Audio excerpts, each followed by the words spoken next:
Welcome to season 2 of The Final Answer. I'm your host, Brett Bergen, along with my co-host. Hey, and full-time cast member. Right, yeah, it got bumped up to the full cast. Got bumped up to the big pay. Are you getting paid yet? No, I'm not getting paid yet. You got a contract? I got a contract. Yeah, I got a contract. But we're excited for season 2. Had a little return on the Mac. You know, we're back, baby. Lot different season. I feel like we're going to be doing a lot more hands-on things. Got the basketball hoop finally. We're going to start throwing some jams down.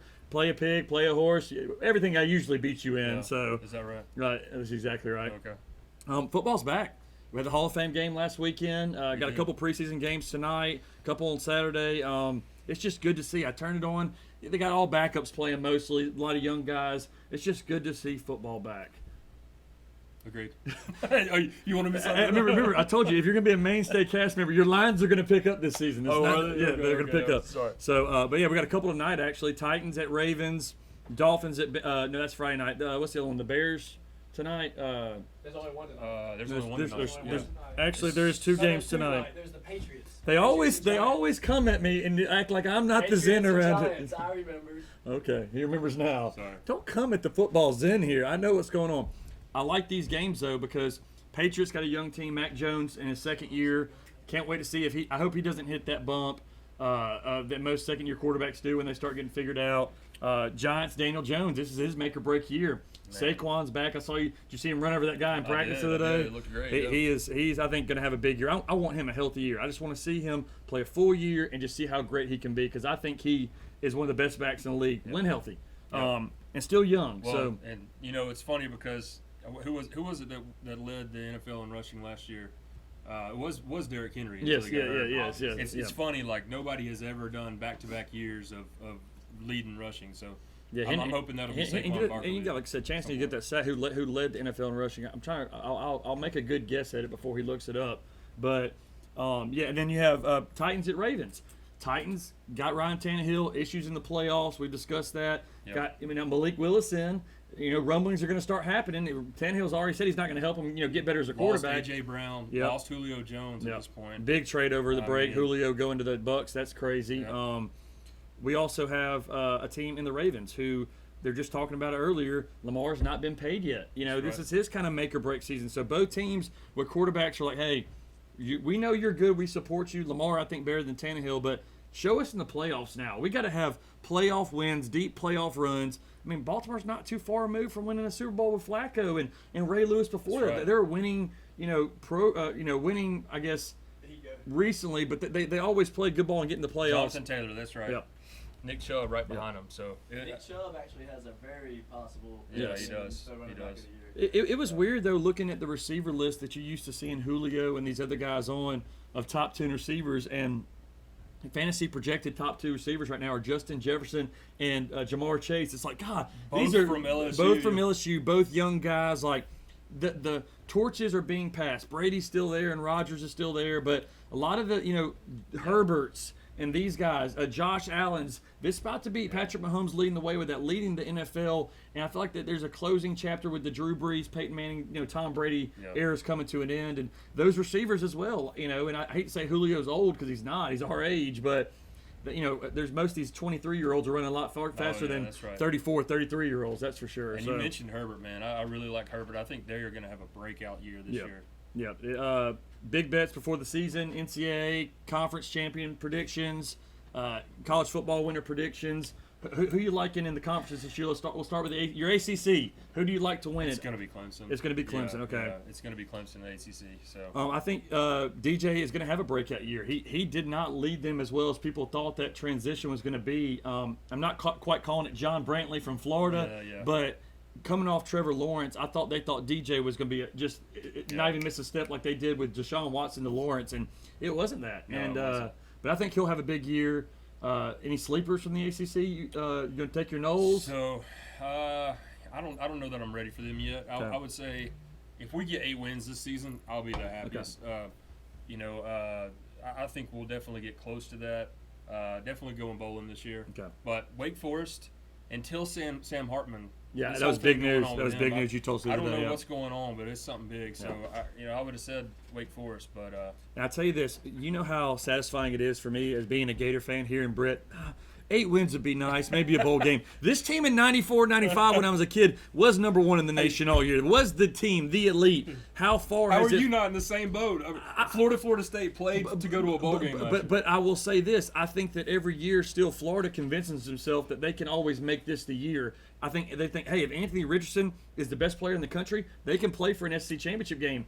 And that's kind of the way, that's why Florida, I think, is one of the worst jobs to also have, is because the expectations every year, no matter what the turnover is going to be high. It's national championship or bust. Yep. And now, you know, like the Yankees hadn't won it so long before they finally won in 2009, but that's why this year with Judge and these guys in baseball, I know we're hopping to baseball, but the pressure to win after a long period of time, it's become like, hey, it's got to be this year, or let's make changes. And then, of course, Florida does with Dan Mullen, but it's national championships or bust, and that's what Florida State used to be. Hopefully they get back to that, because I think that's better for college football, which leads me back to the Pac-12.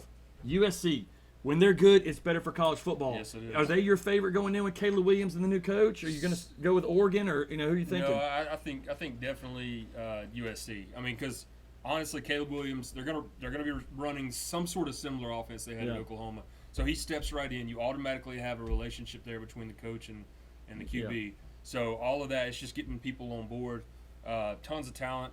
You know, Addison coming in from Pittsburgh. Yep. You know, so I mean, big time talent. Caleb Williams, they call him Superman. I mean, he's an incredible quarterback, and that was a big get for Lincoln Riley. And I can't wait to see them.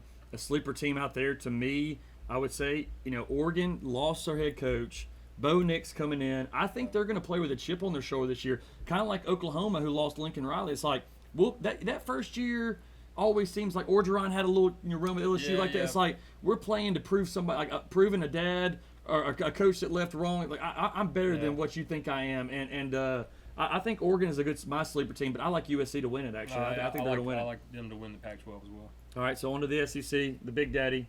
You know, it's hard to go away from Alabama or Georgia. Alabama returns Heisman Trophy quarterback, best player on defense. Georgia, you know, they got their quarterback back, but, you know, lost a couple receivers, but the defense is still going to be nasty with these 5 stars everywhere. Nolan Smith. Yeah, Nolan Smith. So is that your prediction for the SEC? Is it Bama-Georgia rematch again? Bama-Georgia rematch, and I go with Bama. Okay, so you got Bama to win it. I'm going to go a little bit different than that. I'm going to go with Bama-Georgia, with Bama winning the rematch. And with Georgia winning the SEC, and then maybe possibly Bama seeing them in the playoffs. But I think it's going to go reverse this year, where Georgia lost the SEC, came back and won. Yeah. I could see Bama slipping up against Georgia in the SEC championship game, but then coming back in the playoff and beat them. I think they're not going to lose more than one game. I think both those teams are going to be that good this year. I agree.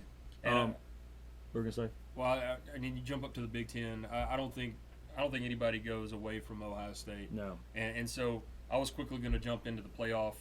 You know, if you look at Bama, Clemson, and Ohio State, I think they're shoe-ins. They're going to go straight in. And then if Georgia can squeak away with just one loss, they're probably going to go in. And it's kind of a teaser to our what we're going to talk about later with our conference alignment of that, right. It's been the same couple teams every year. How do you flip the script on that? And how college football, they say, is coming less complacent as ever. But to me, it didn't really seem like that. Yeah. And we'll get to that later. I will say, go back to sleeper team from the SEC. I'm going to say Florida. I think Richardson, if he plays and stays healthy the whole year, they're going to be really good. And I think they're going to surprise some people. Do you have a sleeper from the SEC? Sleeper from the SEC is going to be A&M. Okay. Max Johnson, I know he's not been named starter yet, but I think he's going to quickly pick up. Yep. You got a lot of talent, a lot of young talent at A&M. Remember, they beat them in the year at LSU, and he had this amazing game, and they're like, man, you know, now he goes to A&M. So Max, and again, of course, A&M's quarterback's down at Auburn. There's a quarterback battle down there. So the only other conference was the Big 12. Going through a lot, Oklahoma and Texas, which we'll talk about later. Yeah. Almost, it's like the ex-girlfriend that's still hanging around. I really like Baylor. Yeah. Baylor's my team there, just because I like Dave Aranda. Okay. They were pretty high up, so that's my team. I'm going to actually go Texas. Really? Okay. Yeah, I think Texas is going to put together this year with Sarkisian. I know that's probably not a favorable pick, but I think they got enough talent over there. I think they're going to come in kind of Urban Meyer's second year at Florida, where maybe people didn't think they were going to be the best. I think they're going to have a good year. I got a feeling Texas is going to have and they got a good running back. Got the former 5-star Ohio State, Quinn Ewers, who's going to be the quarterback. Unless somebody else beats him out, but they got Arch coming there next year. I think a lot's going on, kind of like Tebow. Yeah, yeah. It's like I feel like this is going to be that leak year. This is 2008 Florida. Yeah, all over again. You got exactly. all this talent coming in. All this talent coming in, but you still have some good guys there and a good experience. So Texas there, but we're excited. It's Labor Day's coming quick upon us, and we'll touch back on some of the bigger games that week. Whether it's Ohio State, Notre Dame, Florida State, LSU. Yep. There's a lot of big games. Florida plays Utah. It's a big game. But rolling into the big boys, NFL. Quickly, I know that's the situation that's going to be a little bit later on with them. They're doing preseason. Who do you like as your conference champions to come out of the NFC and AFC? So, or give me a conference championship game, and then we'll do. I was about to say conference championship. I've got I'm gonna have to go Bills Bengals with the AFC. Okay. And probably gonna go Cowboys Rams NFC. Wow. I'm going and then. You want me to go ahead and throw my Super Bowl out there? Wait a second. So you said Bills and Bengals. So you're pretty much okay. It's not Chiefs Bengals. It's Bills Bengals. Okay. Yeah. And so then I'm going in Super Bowl with Cowboys Bengals. Bengals pull it out. Wow. I don't think the Bengals will be back. You don't think so? I think that was a 1 year slip up on that. I like the Bills. I don't like them playing the Chiefs. I believe my prediction chance that I wrote down for the Bills Packers for the Super Bowl. Okay. I think Rodgers playing without Devontae is going to have even more of a chip on his shoulder than he usually has. But I like their offense when they spread around a lot. Devontae's unbelievable, but I feel like when there's not a real set plan, he's just deadly. So I like the Packers, I like the Bills. I like the Packers. Who do I have them beating chance? You have the Packers beating out. I didn't think I wouldn't have said the Cowboys. I want to say it was Bucks. Well, you have North AFC and North NFC. Yes. So yeah, I got Ravens and the Packers. Yeah. So I got the Packers beating the Bucks, and I actually have the Bills beating the Ravens. I think the Ravens are going to have that big year that everybody's been anticipating. He's running the playoffs. He hadn't been able to throw. Lamar's going to have a big year, so that's going to be a big game. Allen, Bills versus Ravens. I like Bills going over, and then Packers. Bucks rematch, which the Bucks won last time in Lambeau. I think the Packers get back at them, and then you see Packers, Bills, and I think the Bills are going to do it, man. I think Josh Allen. If he can stay healthy, he's the man. I mean, I think this is his year, I like Josh Allen a lot. he should have had a chance in the playoffs last year. So If he'd have got the ball back, he would have. yeah, that's right. And Did they make that mistake? Did they end up changing that rule yet? I think it's in the works. I don't think they officially changed it yet, but I think it's in the works.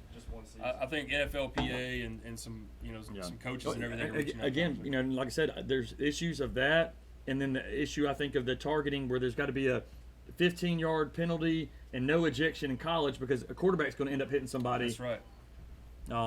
But anyways, like I said, we're looking forward to the season. Some of our early predictions. We'll be back with all the season weekly predictions and who's going to do and win what with the lines and everything like that. We're excited about kind of keeping a total for the whole year. We kind of started that midway through the year. Yeah, now we'll have the whole year, and we'll see who can rank the best. But we're excited for football, brother. Yeah, we are. And like I said, always excited to have you back on the final answer.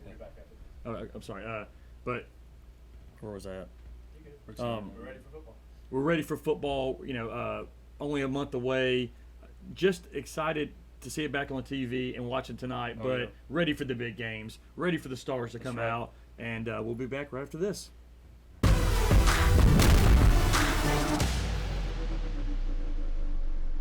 Welcome back to the final answer. I guess, Brett, this is your segment of the show. You got some sort of surprise or some skit? Okay, I'm interested to see how this goes. You take the lead on this one, brother. So Chance and I have an idea. Okay. All right. Yeah, we're gonna try and stump you on this a little bit. All right.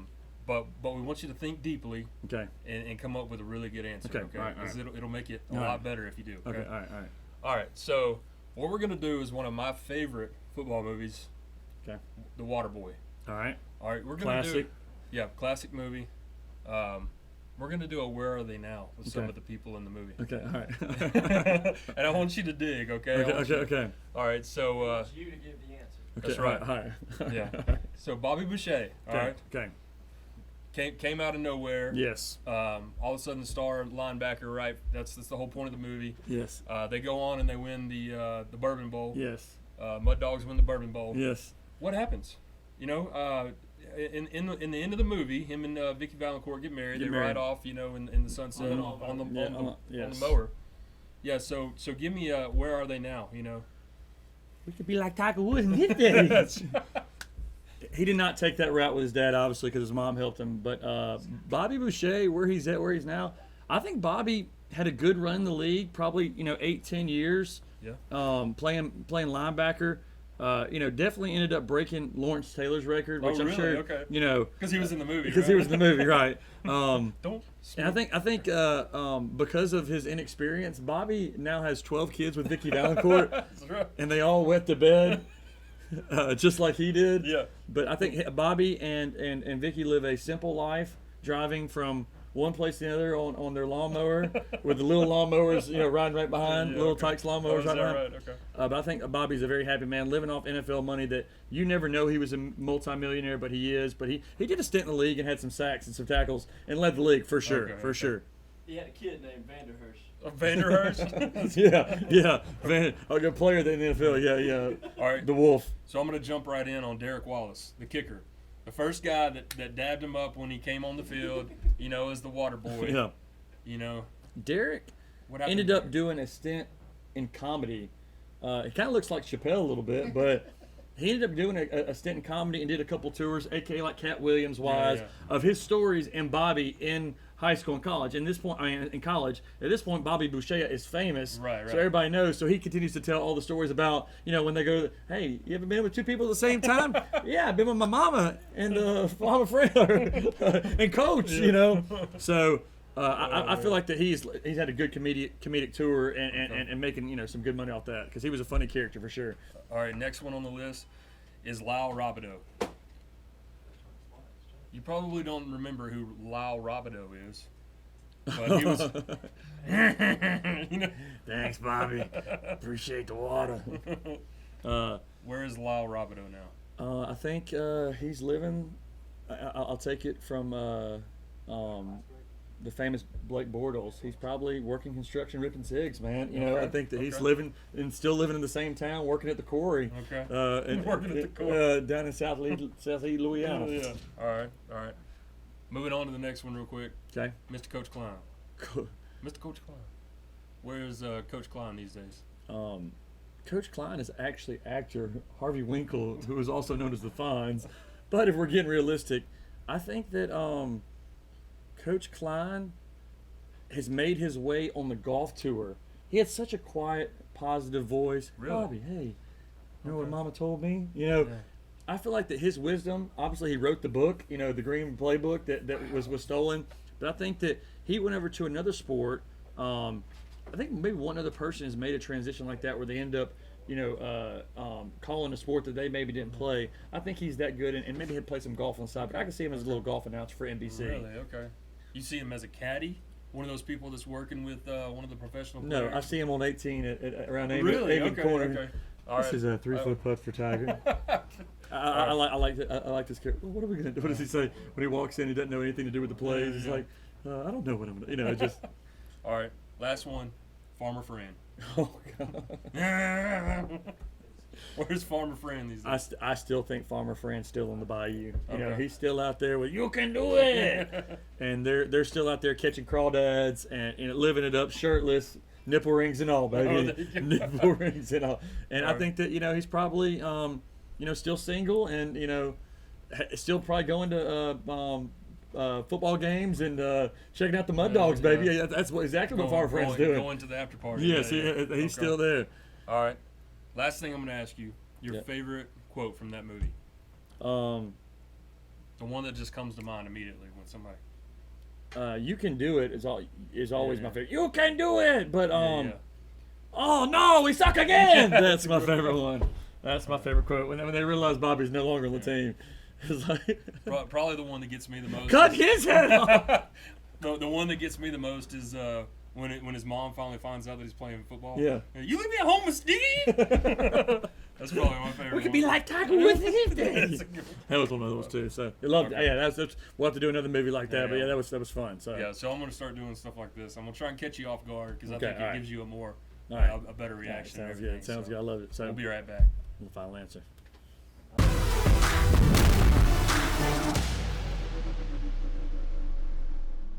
Back on the final answer. Something new we're going to do this year is we're going to start digging into some topics that we all feel passionate about, that we think there's either a change going on that's changing the landscape of something that is we're very passionate about, whether it's football, baseball, gambling, anything along those lines that is going to change what we've enjoyed for the past 35 years completely and flip it upside down, or something that we think should change for the next 15, 20 years, whether it's down the road talking about extending a playoff in college football, or if turf or grass that we've talked about multiple times on episodes is the best way to go for these guys to stay healthy and play year round. But this year we're talking about conference realignment. This is one of the most strangest yet intriguing issues in college football I think they've ever dealt with, coming off the NIL, which to me was one of the biggest things that's ever happened to college football, and the players being able to get paid.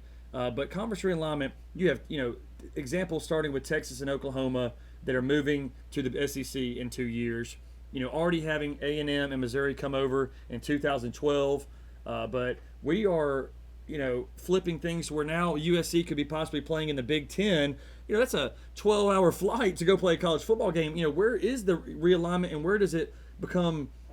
How far are we going to go? Chance brought up a great point of Texas adding there, it's the Southeastern Conference. Now you're going to add Oklahoma. I'm like, how far are we going out here? I mean, it's like Oklahoma's got to play Florida. That's a long travel for these kids over the weekend and get back to school on Monday.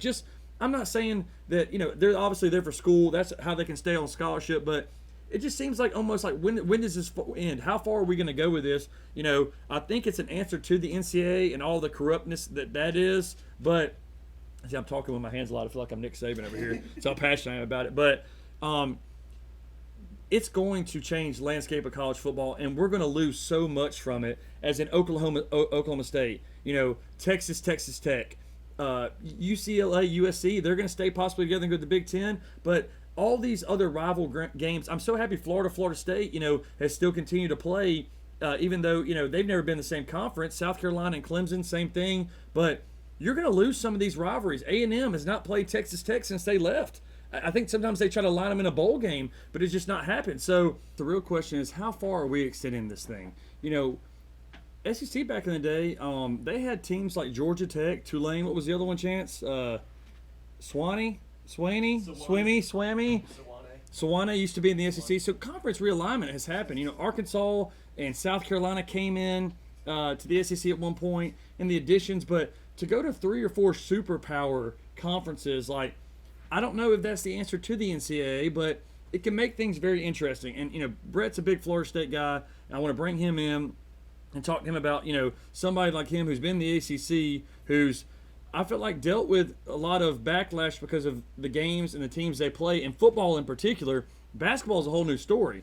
But in football in particular, they don't play a top 25 game all season, where the SEC, when we looked at the schedules last week, LSU and Auburn and Georgia are playing each other in 3 weeks in a row. You got at Texas A&M, LSU at home, Georgia. It's like there's never any time to where in the ACC, on given years, you're playing teams that are maybe not as good and not really football programs, more basketball programs, which could get us onto a whole other subject about what if the ACC looked and said, hey, let's go get Kansas. Let's go get Villanova and just make a superpower basketball conference.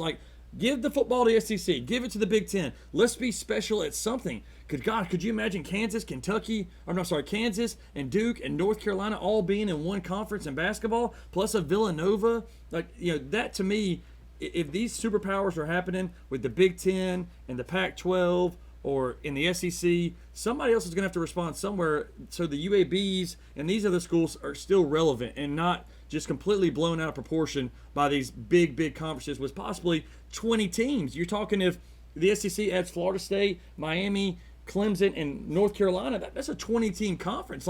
You may not play a team but every 3-4 years. I don't think that's good. I really don't. And, like I said, I want to bring Brett on, ask him some questions about it and what's he think, because he's on the other side as an ACC guy of saying, man, I actually would like to play LSU every week and Texas the week after that and Florida the week after that. That would make for really interesting football. The NFL is supposed to be a league that has no parity. A lot, Patriots and then teams like that come along, but I think at one point the West, the person who represented the NFC East, West, and in the Super Bowl, it was a different team every year. Carolina Panthers would go to make the Super Bowl and not make the playoffs the next year. So we need to fix that parity in college football where it's not Ohio State, Clemson, Alabama, and Georgia or every single year. And now you have money. The teams that you see at the top now are the teams with the most money. Notre Dame's become a recruiting powerhouse now. Texas A&M's become a recruiting because they got the most money. So I think we're even going more away from parity. It's going to be, just really teams out of 3 or 4 conferences, and I don't think that's good for college football. And basketball's got a whole lot more teams. Yeah, we're going to just bring in Brett, and I'd love to see what he thinks about all of it. So, I have a question. Okay, Chance says he's got a question. Do you consider these realignments more of a business decision, or do you think it's something that's there to benefit the players and fans? Because it could be argued for both, I think. I think when you argue about every situation, all of it comes down to money.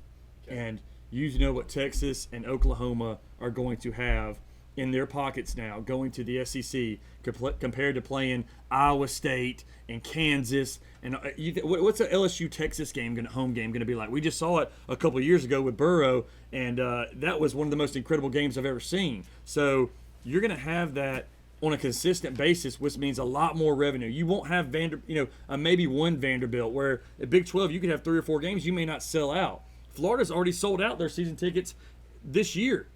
So this is a really good thing to, and I'll bring you, I gotta get over a little bit for the big guy to get in. Brett, you're an ACC guy. Yep. You've seen Florida State go through these things with Winston as a quarterback where it's like they're playing NC State, Wake Forest, Duke, Virginia. It's like, you go 4 weeks, 5 weeks without playing a top 25 team. In the SEC, you could see 2 number ones in 3 weeks. Yeah. Would you want to see Florida State come to a better conference football-wise? Absolutely, and I want to correct you. I'm not an ACC guy. I'm a Florida State guy. Okay, all right, got you. That makes sense. I want to put that out there. I am not a fan of the ACC. To be honest with you, if there's anything that I try to, combat is like ACC versus SEC. Okay. I don't really care about that. I just want my team to be recognized on the national level. Okay. And a lot of times that doesn't happen because of the opponents they're playing. Yeah. And so being able to bring, Florida State and, some of the good competition from the ACC into the SEC, I feel like you could quickly do that and it would not disrupt the SEC. And they brought Missouri and A&M in, and I think there's better teams in the ACC than those two teams. Now they had some excitement. Yeah, they did. Yeah. Manziel helped with that and stuff. Not made a couple of SEC East title games. Are you willing to give up basketball? I feel like ACC is a really good basketball conference. You'd be giving. Not saying the SEC is not a good brand, but it's not the ACC. It's not Duke, North Carolina. They've had some great games with Florida State over the years. So you would be giving up some other stuff, but. Then you look into baseball. Florida State's a baseball school on its own, and now you're playing against another conference like the SEC, who's won 4 out of the last 5 national championships. Right. SEC's going over to other sports, track and field. What I told you the other day, 7 out of the 8 last national championships from the SEC. So why would you not want to go to that competition? Absolutely, and I would love to see Florida State, because if there's any one school that's outside of the SEC that is just as well-rounded in all sports, it's Florida State. Yeah. I mean, women's soccer, softball, track even is real big. I mean, I feel like they could quickly go straight in to the SEC and compete, and especially in the SEC East. SEC West, I know is tough. Yes, but do you think guys like Dabo are thinking, okay, if I stay here at Clemson, I just got to win 1 or 2 big games a year, and I'm in the national championship. That's, I think, always been the downside of some people, like Oklahoma. I was shocked they moved because they had it made. They won the last 7 years. It's like, I got to beat Texas and maybe one other good team that happens to be coming up, whether it's an Iowa State or a Baylor, and that gets me to a Final Four. Where at SEC, it's like, you've seen 2 lost teams almost make the play. It's like it's going to be a grind every week, and your chances of winning a national championship, it becomes you're taking less chips out of the pile, I feel like, Well, and I think you're right. It all comes down to money, right? Yes. And I saw something when all this stuff started going on, and everybody was talking about Florida State and Miami and North Carolina and Clemson all coming over to the SEC. And people even threw Notre Dame in there, but I think that's a bad move, and I'll explain why here in a second. But the difference is probably about $45 million a year. Yeah. Right now, the ACC, their schools are bringing in about $40 million a Yeah, year, yeah. right? And that's just for being a part of the ACC. Yeah. You go over to the SEC, it's $85 million a Yeah. year. Oh yeah. And so that's, I mean, you're doubling immediately, going straight double from your ACC. profit Yeah. immediately. You know, Yeah. and to me, I just think I don't want to get away. I'm fine with this kind of happening, but I don't want USC to be playing on the East Coast. You know, that to me, Yeah. Big Ten football, you get into that kind of like that. It's like there's got to be a little close. Like Yeah, I'm yeah. close to you. We're from the same part of the world. Like. And Chance that's made a great, Notre like I said, a Dame. great I mean- example. It's like the SEC. It's like we're going. It's not gonna be called the Southeastern Conference. It just needs to be Super Conference, or it's like no, it's not a Southeastern anymore. Your name doesn't technically qualify what you're playing. So, Let's finish it. Well, and so real quick, I think Notre Dame stays separate. Yeah. I think they've got plenty of money. For the SEC, I would like to see FSU, Yeah. Miami, Clemson, and North Carolina Okay. jump in. Okay. Now, who to replace that in the ACC?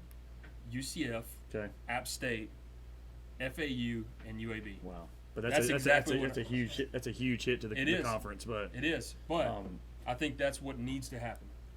dude, I'm so happy to be back. Me too. I'm glad you're back. Excited to get the season started.